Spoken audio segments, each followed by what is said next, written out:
Et eux, quand ils arrivent dans les terrains désertiques et tout ça, le véhicule, là, ils portent partout, ils fonctionnent partout, parce qu'ils sont plus légers, ils sont plus bas, ils sont plus légers.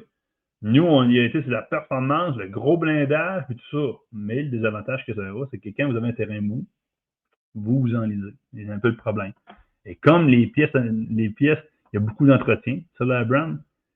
Et bizarrement, ils se sont rendus compte que presque 20 à 25% des pièces de rechange de la Bram étaient faites en Chine.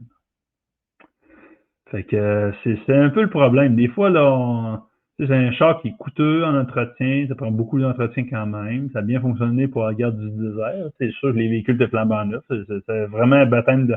Ça, c'était un baptême du feu, la Bram, là, pour la guerre du Golfe. Là. Ça, sérieusement, là, c'est vraiment cette guerre-là qui a mis en avant la Bram.